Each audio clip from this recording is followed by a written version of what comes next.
President Trump feeling pretty confident that Republicans will come up big in the midterms. Here's my exclusive interview with the President of the United States. Here we are, just about 3 weeks, actually 3 weeks exactly today from midterms. That's right. What's your prediction? Well, first of all, it's very exciting. Second of all, I think we're going to do really well. And I don't want to make predictions. I know that my poll numbers are terrific, although if you watch certain cable stations, they try and make them look less than they are. But we have great poll numbers. We have tremendous turnout at these rallies, thousands and thousands of people, more than we can hold. In every case. I mean, there's no case where that doesn't happen. There's enthusiasm like we had at, in the last election, 2016, which was quite a spectacular day and evening.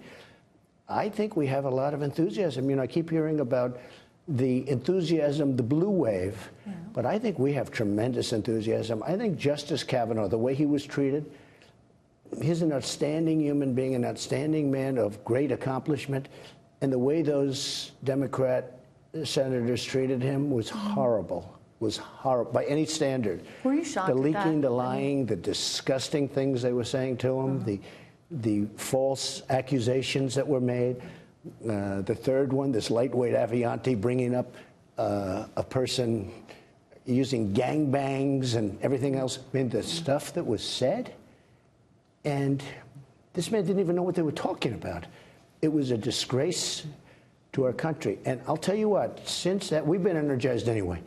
But we're more energized since Justice Kavanaugh. And now he is Justice Kavanaugh. We're proud of it, too. He's going to be a great one. And I really think that had an impact. But even before that, we had tremendous energy. So I think we're going to do well. Now, who knows? I mean, but a lot of that energy history is for says you, the opposite. You know right? that. No, but a lot of that energy is for you. So when you go and there's tens of thousands of people showing up in one of these stadiums, they're coming to see you. How do you translate that into excitement for the candidates? So I've had people come up to me and say, "Sir, I will never vote in the midterms because you don't like Congress." Actually, I like the Republicans in Congress. They have worked hard. We don't really have a majority. If you look, I mean, we have a majority by a vote. I always joke, if somebody had a cold, we no longer have. If they have a cold, we don't have a majority anymore. So I say, go out and vote. We need more Republicans, and we will win everything. We're getting the wall. We've already started building it. We're getting everything. But we are winning on so many different fronts. But we do need more Republicans. So history says, and this is why you asked the question, that whoever's president always seems to lose the midterm. But nobody had an economy like we have. We have the greatest, nobody reports better than you on that. We have the greatest economy that we've ever had. And numbers just came out today about job openings and everything else. I mean, it's incredible, record numbers. So there's never been a president with this. Yes. Because your critics on the left would say, oh, no, that's just a result of President Obama's policies finally taking effect. What do you say to that? Years later. If the opposition got into office instead of me, they're going to put more rules and regulations in. They were going to do things with taxes that would have been a disaster, raise taxes. They were all going to raise taxes. We're going to do many other things. So we had 4.2 last month, last quarter. And everybody said that's impossible because the most it can go is 2 and, very slowly, but it would never be up to that number. We had 4.2. Had the opposition gotten in, you would be at minus 4.2. You would be so low, you would have job numbers that would be so bad. You would have companies leaving this country, which they were flowing out of the country. Now they're flowing into the country. They're all wanting to be back in the United States, in America. And whenever I hear that, I say, isn't that sad that they can get away with it? That's the opposition. And they say, well, he helped. He didn't even help. We had the slowest recovery in history, or I guess since the Depression, since the Great Depression, and we were heading down. Take a look at the early numbers, like the early numbers or the late numbers for him. We were heading down, 1% GDP. We were going down, and we were going down fast. So when I hear that, and when professionals hear that, they laugh, even professionals from the other side. We opened it up, and it's great.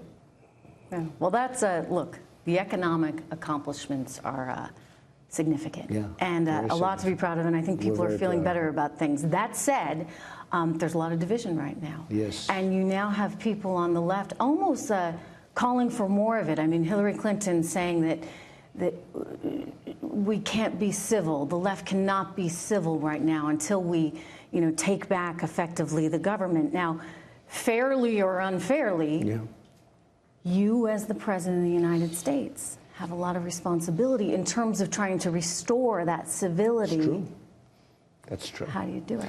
Well, it's got a big setback with Justice Kavanaugh. Number one at Yale Law School, just like this person. And when you heard the horrible things said, you had to become somewhat aggressive, let's say.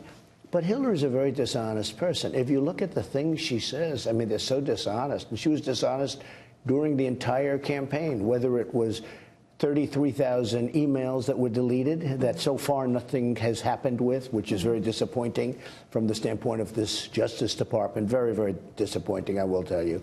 But you look at all of the tremendous dishonesty, and it's got to be cleared up. We're going to get along. I think the economy is going to clear a lot of things up when people are really getting the jobs they want. But we have a tremendous, powerful base, the Republican Party. And they have to know that going out for the midterms is very important. It's almost like going out for the 2020 election that's coming up in the not-too-distant future. Isn't that incredible that we're already talking about that? But there's tremendous enthusiasm for that, tremendous. And I really think, again, there's tremendous enthusiasm for the midterms. We'll see. We'll see. If the enthusiasm's there, which it should be, it really should be, because they'll take away your tax cuts. They'll put rules, regulations. You'll start losing jobs. This would be a terrible thing for the country if that happened. But we'll see what happens. I think we're going to do very well. And the economy could restore civility. I really think the economy is going to bring people together because people are doing better now. African American unemployment, the best ever. Asian American, Hispanic American, women, everything, every category. I mean, whether you look at median income, whether you look at employment or unemployment, no matter what chart you're looking at, it's either ever or 50 or 60 years. The best numbers. It's probably the best economy we've ever had. So you mentioned women. Let me ask you about that because women, a lot of women are effectively the CFOs, right, of their family. They're paying the bills and they're keeping the trains running on time with the family. And they want financial prosperity. They want security. Right. Things that you're offering. That's what I'm about. If you look at the poll numbers, they're not liking you. So how do you overcome that right now? Well, number one, I had worse poll numbers when I went into the last election, and you saw how well I did with women. I mean, if you looked at my poll numbers going into 2016, you would have said, there's not a woman in the country that's going to vote for me. And I did phenomenal with women. I did. In fact, that was one of the reasons, probably the reason I won in a true sense. Now, I also did better with Hispanics than they predicted. I did better with African Americans than they predicted. I guess I did better with the men. Stay with me. I don't know why. But with the women, they want security and they want financial security too. Look at 401ks. So let's say we have a really bad time in 3 weeks from now. Your 401ks are going to go down tremendously. People are going to lose wealth. If they don't go out and vote, then they have themselves to blame because they'll lose wealth, tremendous amount. I built up $11.7 trillion in wealth. You report on it. And if you look at China, by the way, they're down about $25 trillion in the last 5-6 months since I started going into what I have to do, which is straightening out the unfair balances. What is the end game there with China? To make a deal. Or what to not would that make a deal be? I mean, what would that look like? Look, right now, I've put tariffs on $250 billion worth of products, right? Nobody's feeling that. There's no inflation or anything in this country. Everyone will say, oh, there's going to, but there's no, I mean, the inflation's very low. Oh, Jay Powell might think there's a little my biggest inflation. threat is the Fed, because the Fed is raising rates too fast, and it's independent, so I don't speak to him, but I'm not happy with what he's doing because it's going too fast, because you looked at the last inflation numbers, they're very low. But you put him there. I mean, you think about Janet Yellen, and she was so dovish. Can I be honest? Yeah. I'm not blaming anybody. I put him there. And maybe it's right, maybe it's wrong, but I put him there. What if he gets it wrong? I put a couple of other people there that I'm not so happy with, too. But for the most part, I'm very happy with people. Excuse me? Well, if he gets it wrong and he misses... Look, he's being extremely conservative. Let me use a nice term. He's being extremely conservative. The problem is we are just having record numbers. You know, when they try and compare what I'm doing with Obama, Obama was working off 0 interest rates. I'm working off real interest rates, almost normalized interest rates. That's a big difference, and my numbers are much better. But you take a look. You can't compare 0. Give me 0 interest rates right now. And you take a look at our numbers. It'd be the greatest economy in the history of the world. Nobody would be able to compete with it. We're paying a lot of interest. And I think we're paying too much, to be honest with you. But it was so strong. And he's doing it because the economy is so good, because the economy is so strong. So we'll see how that all works out. I'm not happy with it. If he gets it wrong, would he be out of a job? I mean, if he starts hiking rates at a time when we really don't have that much inflation. For another 4 years, 5 years. So, look, I am not happy with what he's doing. I will tell you that. Because inflation, and I fully get the whole thing, the Federal Reserve, I get it as well as any president who's ever been here. I get it really well. But right now, that inflation's not here. If we start to see it, then you start to go and you do what he's doing. But in the meantime, I'd like to pay off debt. I'd like to do other things and pay interest. Well, we got a lot of it. We do, and we're going to start reducing costs now that we took care of our military. We had to take care of our military, but we're going to start. You'll see that very soon. We're going to start reducing costs. We have such fat in the government, but I wanted to take care of our military. You have to understand that Democrats have programs that are a total waste of money. But in order to get the military, $700 billion and $716 billion, I had to do it because President Obama starved the military. He didn't give them raises. He didn't give them anything. I gave them a 10% pay increase. They haven't had it in a decade.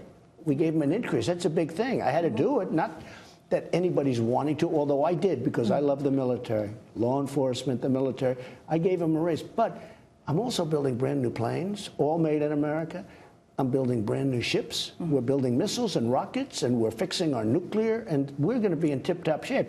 In order to get $700 billion and $716 billion 2 years, I had to give the Democrats some stuff that I would never give to anybody. So they're very negative on the military, and they're very negative on law enforcement and the border, and I don't see how they win elections that way. Breaking tonight, President Trump speaking with the Crown Prince of Saudi Arabia, who denies all knowledge of how or why Washington Post columnist Jamal Khashoggi was killed. This phone call happening after my sit-down with the president. Now, earlier today, I had asked the president what he plans to do about this atrocity. So now, part 2 of my exclusive sit-down with the President of the United States. Watch.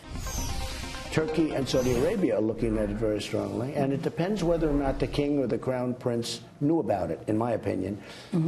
Number one, what happened, but whether or not they knew about it. If they knew about it, that would be bad. If they didn't know about it, bad things can happen. You look at what they're doing in Iran. Don't forget, Saudi Arabia is our partner. They're our ally against Iran and against missiles and against what they're doing, trying to take over the Middle East. And by the way, since I'm here, not succeeding. They're heading down the tubes if you look at what's going on. So Saudi Arabia, and they have, I can only say, I've been here for almost 2 years, they've been a great ally to me. To me. They're investing tremendous amounts of money. They're fighting terror. Now, with all of that being said, you can't do what we've been reading about. But we're going to learn a lot about it. Now, one thing I have to say, because you cover business so well, they made the largest order in the history of our country for outside of our country for weapons, for any kinds of military weapons, missile systems, ships. They're buying from us. From us. $110 billion they're purchasing. It's 500,000 jobs, American jobs. Everything's made here. Okay, so now people say, well, we want to have you end that order. Well, aren't we just hurting our own country? Because here's what's going to happen. They're going to say, hey, America won't sell us the missiles. We'll buy them from China or we'll buy them from Russia. Ours are better, much better. They'll say America won't sell us the ships. America won't sell us the arms that we need. What we'll do is we'll buy them from Russia, China, and there's some others, France. You know, there are. And so they others. benefit financially, and they might then have a more strategic relationship too with those countries. You have senators and congressmen say, "Oh, if they did that, we should punish them by not selling them equipment." Well, if we don't sell them the equipment, they'll buy lesser quality equipment because we make it's so much better than anybody else. But they'll buy it from Russia, they'll buy it from China. So we're not really hurting them, we're hurting ourselves. So we want to be smart. I don't want to give up a $110 billion order or whatever it is. It's the largest order ever given by an outside country, okay? And I don't want to give that up. You're talking about jobs. What I'm doing, we've created an incredible economy. I want Boeing, and I want Lockheed, and I want Raytheon to take those orders and to hire lots of people to make that incredible equipment. Well, you understand? Yeah, no, I get it, but it's complicated stuff, and you're looking at jobs here at home and a lot of money for American companies versus what certainly seems as pretty atrocious. Now we don't know everything, but we don't know. I mean these are the decisions that you face as president. Let's hope we hear the proper answers. You mentioned Jeff Sessions earlier. Yeah. We haven't heard a tremendous amount about the Mueller investigation recently. I imagine we're going to hear more after midterms. Well, let me just tell you. First of all, there was no collusion. There was no Russia. Do you think I'd call Russia? I need help in Idaho. I need help in Iowa. Oh, let's call Russia. It's a con job, just like so many other con jobs that you've been seeing. It's a total con job. It's a disgrace that they were allowed to do it. This was the Democrats losing the Electoral College, which they should have won easily. I had to run the whole East Coast. They lost, and they come up with this excuse. We lost because of, let's see, Russia. Yeah, Russia. I didn't make one call to Russia. The whole thing is so disgraceful. So it continues. It's a witch hunt. It's nothing more than a witch hunt. And most people get it, including Democrats. They wink at me. They look at me, they wink at me. The Democrats get it too. But we'll see what happens. It just continues onward. And Jeff Sessions should have never let it happen. He should have never recused himself. I mean, here's a man recused himself. Why wouldn't he say, I'm going to recuse myself? I wouldn't have put him in that position. But he's in the position now. Is he going to stay in the position? I'm not going to tell you that. We'll see what happens. But I think it was a disgrace. And by the way, my enemies, people that are on the other side, say for him to have taken the job and for him to immediately have recused himself is a disgrace. They say Trump is right about that. Yeah. Do you think that in some ways Vladimir Putin is kind of getting what he may have wanted? And I say this because it almost didn't matter to the Russians who won, but it certainly mattered in that they wanted to create this this division, because it's harder as a country, right? Yes, because our Justice Department and FBI played right into their hands with this stupid investigation, or whatever you call it. People say I'm not under investigation. You know, I'm not a target of this investigation, which nobody ever likes to say. But it played right into their hands. Because if they want to sow, they use the word sow chaos. Sow chaos. They got it for nothing. They didn't do it. They got it for nothing. We did it to ourselves. The chaos, the stupid chaos. Now, it hasn't been talked about for a long time because people don't believe it. Who's going to believe that I call Russia to give me help? And everyone does say, Richard Burr the other day, they asked him, he's the head of the Senate Intelligence, and they asked him, did you see collusion? No, I see no collusion. He just said that. They haven't issued their final report, but he said there was no collusion. As you know, the House, Devin Nunes, and they came out with a ruling there was no collusion. But Richard Burr, they asked him the other day during actually the floods in North Carolina, South Carolina, they said, what about this committee? He said, we have found no collusion. You know why? Because there is no collusion. So collusion aside, I mean, the concern is that Putin and his folks over there in Russia, and maybe the Chinese are trying to do the same thing, are trying to tweak us, right? And they kind of like this division. They're laughing. Because these people, not me, these people have played right into their hands. Assuming, I keep hearing they like to sow chaos. Sow, a word from Old English. They sow chaos. Oh, we got some of that right now. We put it. I mean, it's ridiculous. I believe that they laugh at it. Yeah, it played right into their hands. So let me ask you this. With that being said, nobody's been tougher on Russia. No president, at least certainly in the semi-modern era, has been tougher than I have. I gave weapons to Ukraine. Obama gave them pillows. He gave them pillows. That's what he actually gave them, pillows. He wouldn't give them any weapons. I'm the one that brought up the scam of the pipeline, where Germany is paying them billions and billions of dollars for natural gas. I brought it up. Nobody even knew about it. I mean, they knew about it, but nobody talked about it. I made it a big issue. So your policy's been tough. Well, look at my policies on energy. Yes. She wanted to put windmills all over the place, which don't work. I'm opening up our country to natural gas and to oil and to the kind of things. And so I gotta ask you. And that's competition for Russia. Helsinki. You've got a lot of criticisms, including from me. Full disclosure. I wondered why you weren't tougher on Putin, but you've said you had a great meeting. You met with him one-on-one. Trish, what happened? If I was tough, it's easy for me. It's easier for me to be tough. We had a great meeting with him before that. We had a 2-hour meeting, and then we had another meeting, I guess, with a lot of people, and they were great meetings. And it was very tough, but they were great. Why were they great? Let me explain. Then we had a press conference. So when I was very tough with North Korea, with Kim Jong-un, everyone said, oh, he's going to cause nuclear war. Well, we're doing great with North Korea, okay, as you understand. We're doing great. No missiles fired. We got back our hostages, everything. We're doing great. Everybody's saying he's too tough on North Korea. He's too tough. He's going to cause nuclear warfare. Okay? Look how it turned out. With Putin, they want me to go up and have a boxing match with him on stage. I was nice to him. I was nice to him.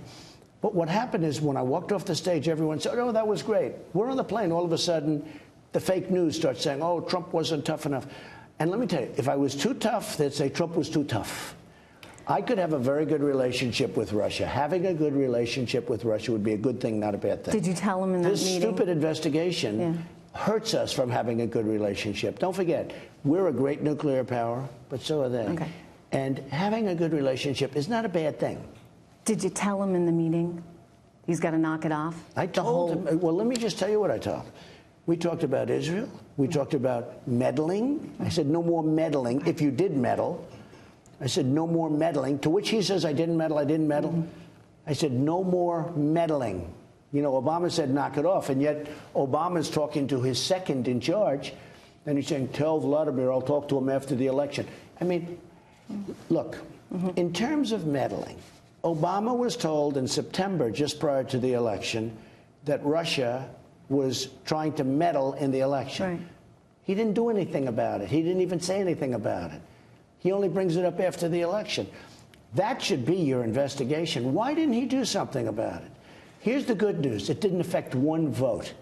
But Obama was told, and everybody agrees to that, but Obama was told before the election in September by the FBI about Russia and possible Russian meddling. You know what he did? Nothing. You know why? Because he thought Hillary Clinton was going to win, and he didn't want to do anything to upset that. And just to finish, the last thing that Putin wants now, I can tell you, is Trump.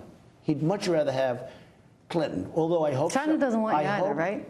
Excuse me? China doesn't want you either? Oh, I don't think China's too happy with me, because we are winning with China. For the first time, a man named Pillsbury, an expert.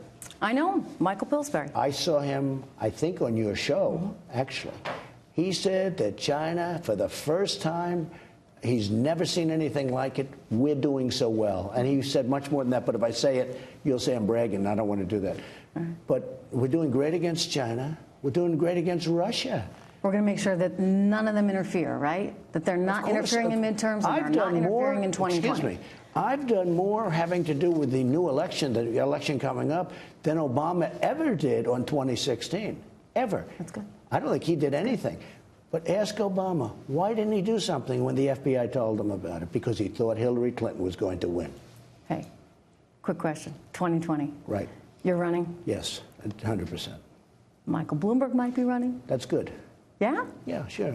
I think it'd be easy. I think it'd be so easy. How do you think he'll get through? Well, I don't think he'll get through the Democrats. In other words, you wouldn't be able to do anything in the primaries because of where the party's going? I think the Democrats will eat them up. You have a lot of people running. I'm hearing names that are shockingly bad, but they're nasty. Avenatti? I think that, I don't think he's a serious person. He's not. I don't think Avenatti, the lawyer, I don't think he's. I just beat him in a big case. You did? By the way, you're going to have her pay the legal fees? In fact, he has to pay me legal fees. He does? I don't think he has any money, but he and she have to pay me a lot of legal fees, and it's based on Texas. You're going to hold them accountable for that? Based on Texas law. I love Texas.